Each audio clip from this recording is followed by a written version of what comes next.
नमस्कार दोस्तों, मेरे चैनल पूजा की ज़ुबानी में आप सभी का हार्दिक अभिनंदन है।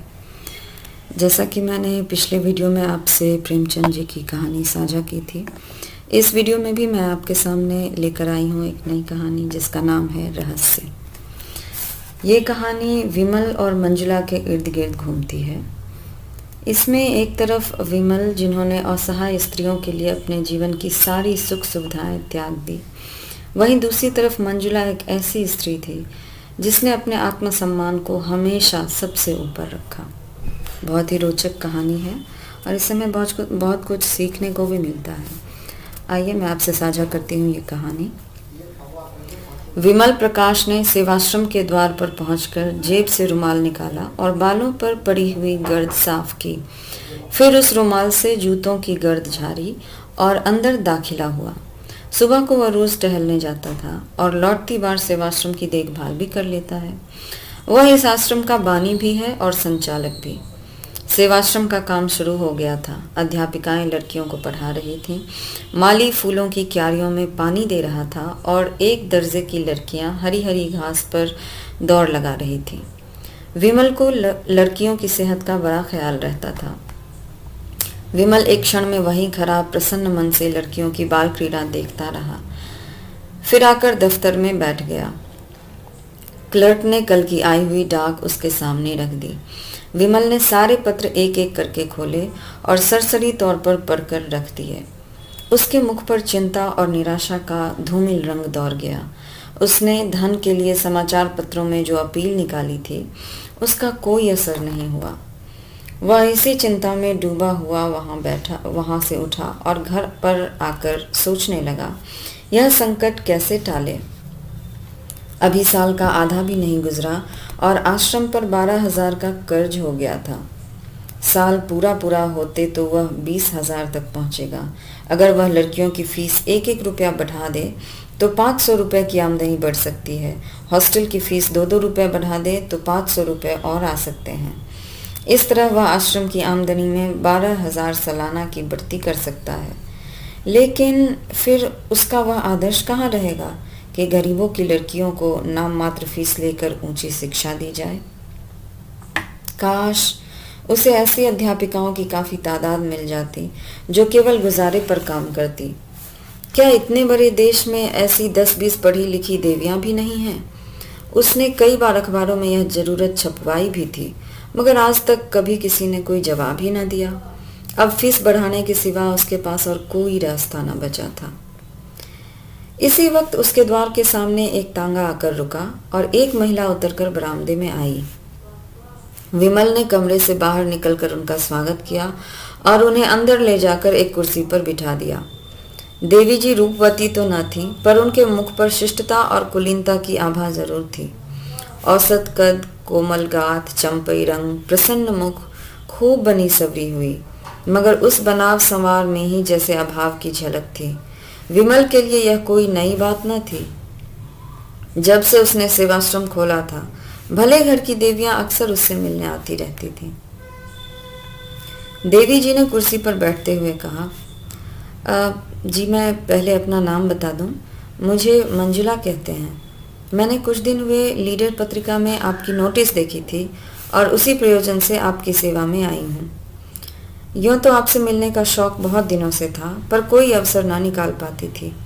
आपने जिस त्याग और तन्मयता से नारियों की सेवा की है, उसने आपके प्रति मेरे मन में इतनी श्रद्धा पैदा कर दी है कि मैं उसे प्रकट करूं तो शायद आप खुशामद समझें। आपके प्रोत्साहन से संभव है मैं भी कुछ कर सकूं। विमल मौन सेवकों में था। अपनी प्रशंसा उसके लिए सबसे कठिन परीक्षा होती थी। वह खुद किसी के मुंह पर उसकी तारीफ न करता था, इसलिए तारीफ के भूखे उसे तंगदिल समझते थे।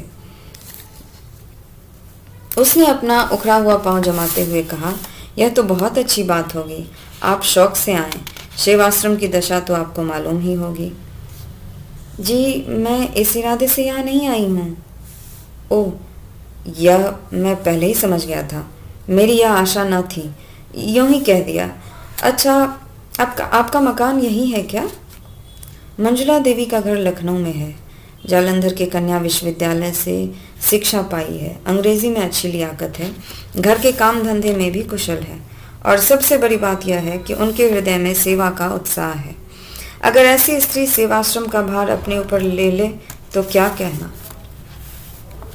मगर विमल के मन में एक प्रश्न उठा। पूछा, आपके पति भी आपके साथ रहेंगे? साधारण सा सवाल था, मगर मंजुला को नागवार लगा। बोली, जी नहीं, वह अपने घर रहेंगे। वह एक बैंक में नौकर हैं और अच्छा वेतन पाते हैं। विमल के मन का प्रश्न और भी जटिल हो गया। जो आदमी अच्छा वेतन पाता है, उसकी पत्नी क्यों उससे अलग काशी में रहना चाहती है? इसलिए केवल मुंह से इतना ही निकला, अच्छा। मंजुला ने शायद उसके मन का भाव तार कर कहा, आपको यह कुछ अनोखी सी बात लगती होगी, लेकिन क्या आपके ख्याल में शादी का आशय यह है कि स्त्री को पुरुष के दामन में छिपी रहना चाहिए? विमल ने जोश के साथ कहा, हरगिज नहीं। जब मैं अपनी ज़रूरतों को घटाकर सिफर तक पहुंचा सकती हूँ तो किसी पर भार क्यों बनूं? जी जी, बेशक बेशक। हम दोनों में मतभेद है और उसके अनेक कारण हैं। मैं भक्ति और पूजा को मानव जीवन का सत्य समझती हूँ, वह इसे लचर समझते हैं।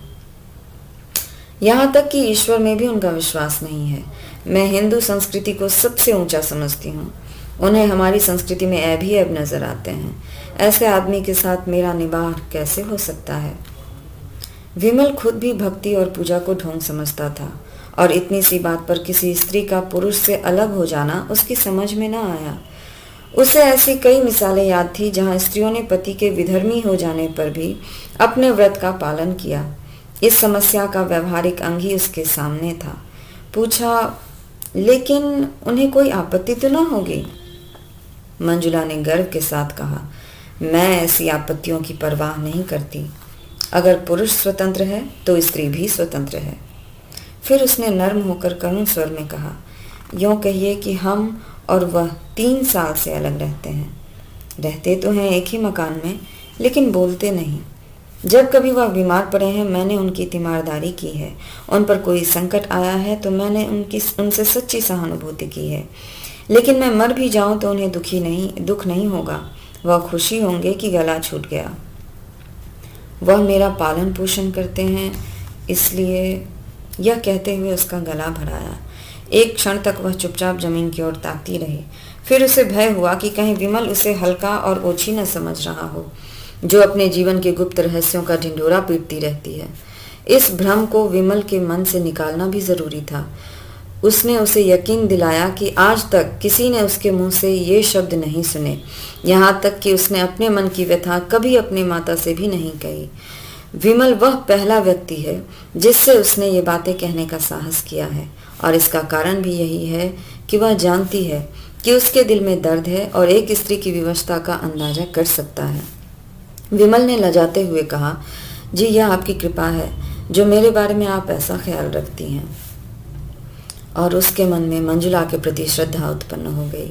बहुत दिनों के बाद उसे एक ऐसी देवी नजर आई जो सिद्धांत के लिए इतना साहस कर सकती है।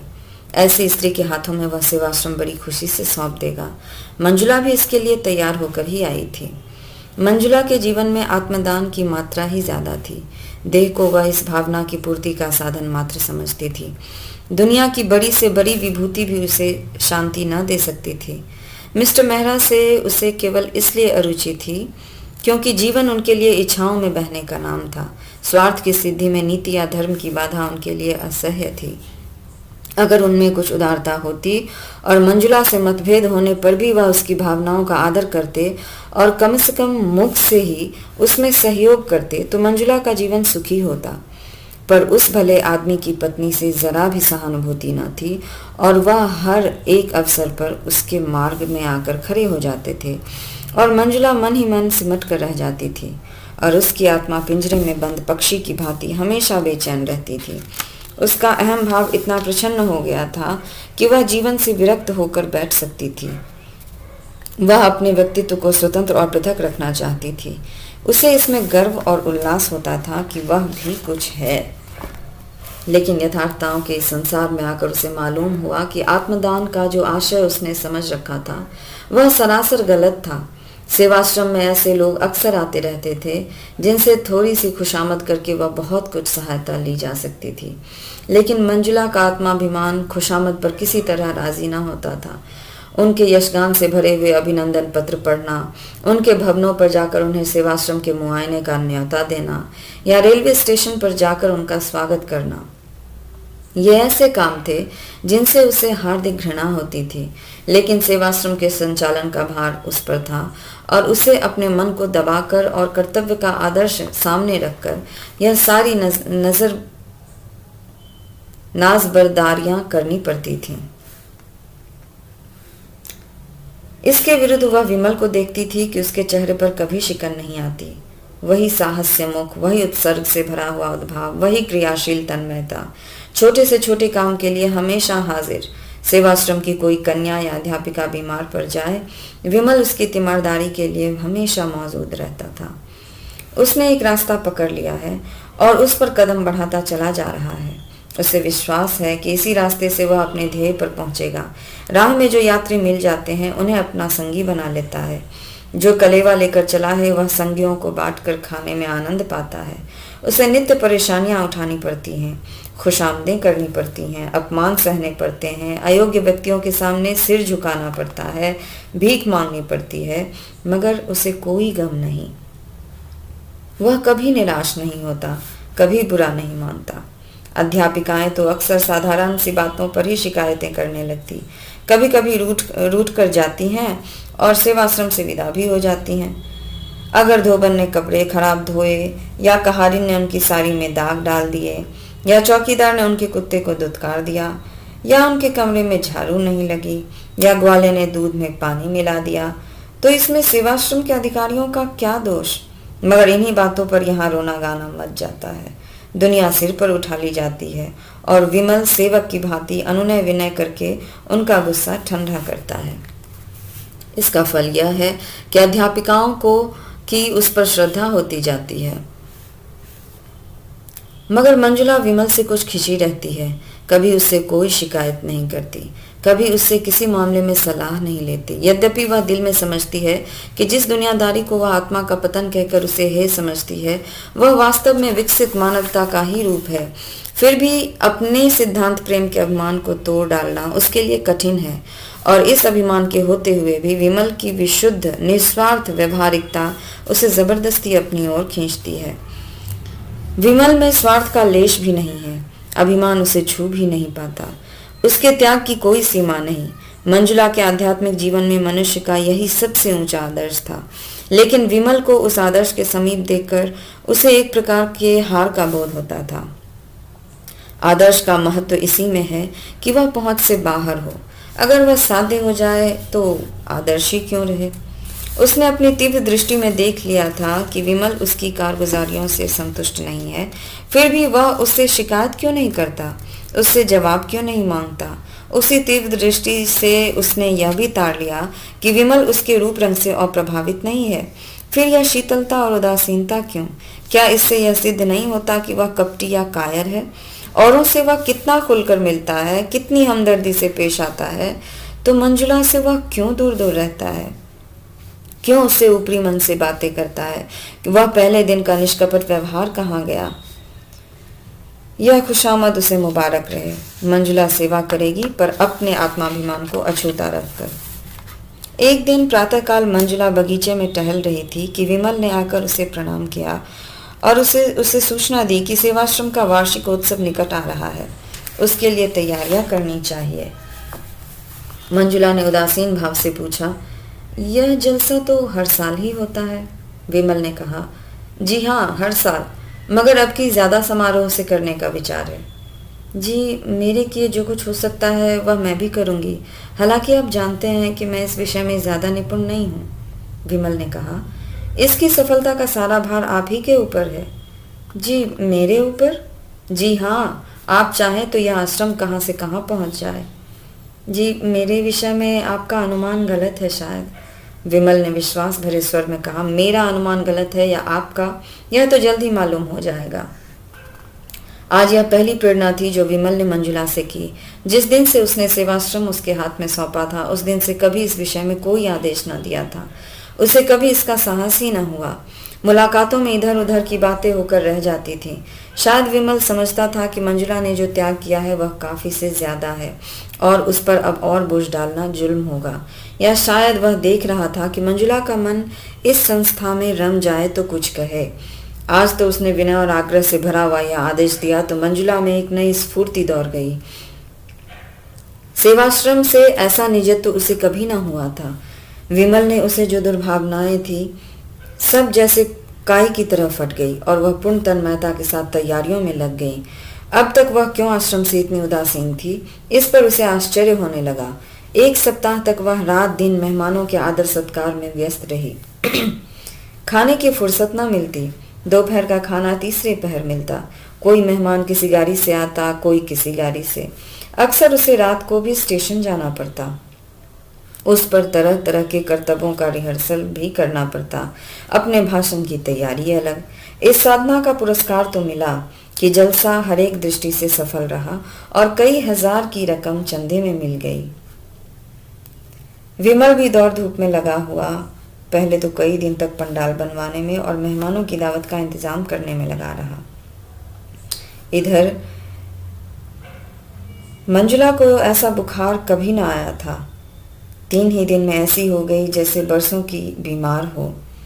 जलसा खत्म हो जाने पर जहां जहां से सामान जो आए थे विमल उसे सहज सहज कर लौटाने में लग गया। मंजुला को धन्यवाद देने भी ना आ सका। किसी ने कहा जरूर देवी जी बीमार हैं, मगर उसने समझा थकान से कुछ हरारत हुआ ही होगी, ज्यादा परवाह ना की।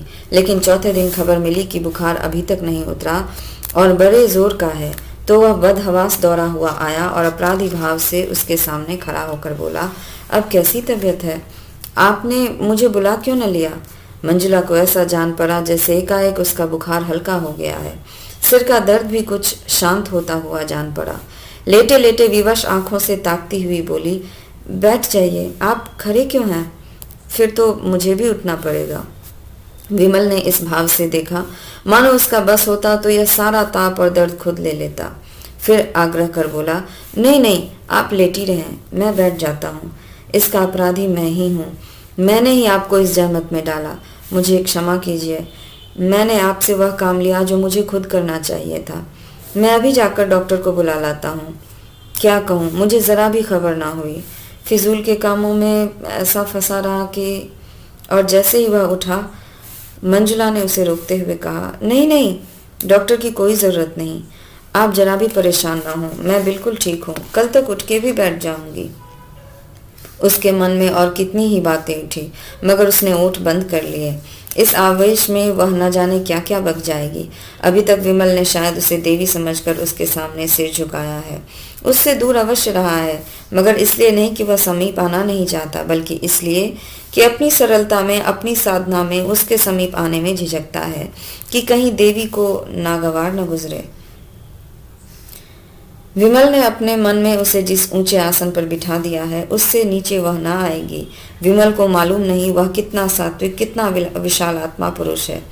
ऐसे आदमी की स्मृति में हमेशा के लिए एक आकाश में उड़ने वाली निष्कलंक, निष्कपट सती की धुंधली छाया छोड़ जाना कितना बड़ा मोह है। उसने विनोद भाव से कहा, हाँ हाँ, क्यों नहीं, क्योंकि आप तो मनुष्य हैं और मैं काठ की पुतली। नहीं नहीं, आप देवी हैं।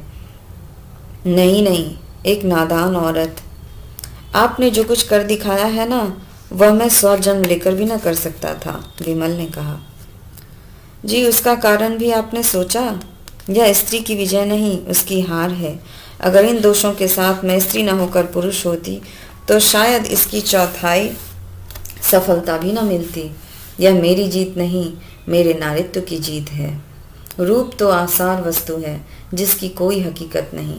वह धोखा है, फरेब है, दुर्बलताओं को छिपाने का पर्दा मात्र है, मंजुला ने कहा। विमल ने आवेश में कहा, यह आप क्या कहती हैं मंजुला देवी? रूप संसार का सबसे बड़ा सत्य है। रूप को भयंकर समझकर हमारे महात्माओं और पंडितों ने दुनिया के साथ घोर अन्याय किया है। मंजुला संभर कर बोली, आप धोखे में हैं। विमल बाबू, मुझे क्षमा कीजिए, मगर यह रूप की उपासना आप में कोई नई बात नहीं है। मर्दों ने हमेशा रूप की उपासना की है। थोड़े से पंडितों या महात्माओं ने चाहे रूप की निंदा की हो, पर मर्दों ने प्रायः रूपासक्ति ही का प्रमाण दिया है। यहाँ तक कि रूप के लिए धर्म की परवाह नहीं की, और उन पंडितों और महात्माओं ने भी जबान या कलम से चाहे रूप के विरुद्ध विष उगला हो, लेकिन अंतःकरण में वे भी इसकी पूजा करते हैं। रूप का आकर्षण केवल बाहरी आंखों के लिए है, ज्ञानियों की निगाह में उसका कोई मूल्य नहीं। कम से कम आपके मुख से मैं रूप का बखान नहीं सुनना चाहती, क्योंकि मैं आपको देवतुल्य समझती हूँ और दिल से आप पर श्रद्धा रखती हूँ। विमल विक्षिप्त सा जमीन की तरफ ताकता रहा और बराबर ताकता ही चला गया, जैसे वह मूर्छावस्था में हो। फिर चौंक कर उठा और अपराधियों की भांति सिर झुकाए संदिग्ध भाव से कदम उठाता हुआ कमरे से निकल गया, और मंजुला निश्चिंत बैठी रही। उस दिन से एकाएक विमल का सारा उत्साह और कर्मण्यता जैसे ठंडी पड़ गई, जैसे उसमें अब अपना मुंह दिखाने की हिम्मत ही न रही।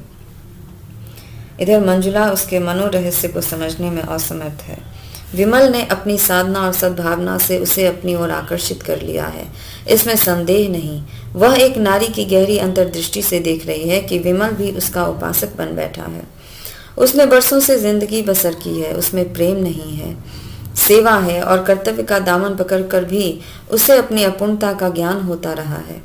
जिस पुरुष में उसका प्रेम नहीं, न विश्वास है, उसके प्रति वह किसी तरह का नैतिक या धार्मिक बंधन नहीं स्वीकार करती। वह अपने को स्वच्छंद समझती है, चाहे समाज उसकी स्वच्छंदता न माने, पर उसकी आत्मा इस विषय में अपने को आजाद समझती है। मगर विमल की नज़रों में आदर और भक्ति पाने का मोह उसमें इतना प्रबल है कि वह उस स्वच्छंदता की भावना को सिर नहीं उठाने देती। विमल में निर्लेप होकर रहने की शक्ति न थी। वह जिस चीज की ओर झुकता था तन मन से उसी का हो जाता था, और जब खींचता था तो मानो नाता ही तोड़ लेता था। उसके इस नए व्यवहार को मंजुला अपना अपमान समझती है, और मन यहाँ से उचाट हो जाता है। आखिर एक दिन उसने विमल को पकड़ ही लिया। मंजुला जानती थी विमल रोज दरिया किनारे सैर करने जाता है। एक दिन उसने वहीं जा घेरा और अपना इस्तीफा उसके हाथों में रख दिया। विमल के गले में जैसे फांसी पड़ गई। जमीन की ओर ताकता हुआ बोला, जी ऐसा क्यों?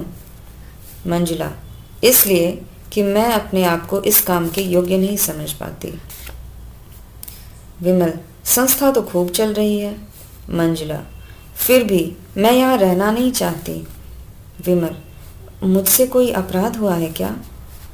मंजुला, आप अपने दिल से पूछिए। विमल ने इस वाक्य का आशय समझ लिया तो मंजुला की कल्पना से भी कोसों दूर था। उसके मुख का रंग उड़ गया। इसका उसके पास कोई जवाब न था। ऐसा फैसला था जिसकी कहीं अपील न थी। आहत स्वर में बोला, जैसी आपकी इच्छा, मुझ पर दया कीजिए। मंजुला ने आर्द्र होकर कहा, तो मैं चली जाऊं? जी, जैसी आपकी इच्छा। और वह जैसे गले का फंदा छुड़ाकर भाग खड़ा हुआ। मंजुला करुण नेत्रों से उसे देखती रही, मानो सामने कोई नौका डूबी जा रही हो। चाबुक खाकर विमल फिर सेवाश्रम की गाड़ी में जुट गया। कह दिया गया कि मंजुला देवी के पति बीमार थे, इसलिए चली गई। कामकाजी आदमी प्रेम का रोग नहीं पालता। उसे कविता करने और प्रेम पत्र लिखने और ठंडी आहें भरने की कहाँ फुर्सत। उसके सामने तो कर्तव्य है, प्रगति की इच्छा है, आदर्श है। विमल भी काम धंधे में लग गया। हाँ, कभी कभी एकांत में मंजुला की याद आ जाती थी और लज्जा से उसका मस्तक आप ही झुक जाता था। इधर 3 साल गुजर गए। गर्मियों के दिन थे। विमल अब की मसूरी की सैर करने गया हुआ था और एक होटल में ठहरा था। एक दिन बैंड स्टैंड के समीप खड़ा बैंड सुन रहा था कि बगल की एक बेंच पर मंजुला बैठी नजर आई, आभूषणों और रंगों से जगमगाती हुई। उसके पास ही एक युवक कोट पैंट पहने बैठा हुआ था। दोनों मुस्कुराकर बातें कर रहे थे। दोनों के चेहरे खिले हुए, दोनों प्रेम के नशे में मस्त। विमल के मन में सवाल उठा, यह युवक कौन है? मंजुला का पति तो नहीं हो सकता, या संभव है उसका पति ही हो? दंपति में अब मेल हो गया हो। उसे मंजुला के सामने जाने का साहस न हुआ। दूसरे दिन वह एक अंग्रेजी तमाशा देखने सिनेमा हॉल गया था। इंटरवल में बाहर निकला तो कैफे में फिर मंजुला दिखाई दी, सिर से पांव तक अंग्रेजी पहनावे में। वही कल वाला युवक आज भी उसके साथ था। आज विमल से जब्त न हो सका। इसके पहले कि वह मन में कुछ निश्चय कर सके, वह मंजुला के सामने खड़ा था। मंजुला उसे देखते ही सन्नाटे में आ गई। मुंह पर हवाइयां उड़ने लगी, मगर एक ही क्षण में उसने अपने को संभाल लिया और मुस्कुराकर बोली, हेलो विमल बाबू, आप यहाँ कैसे?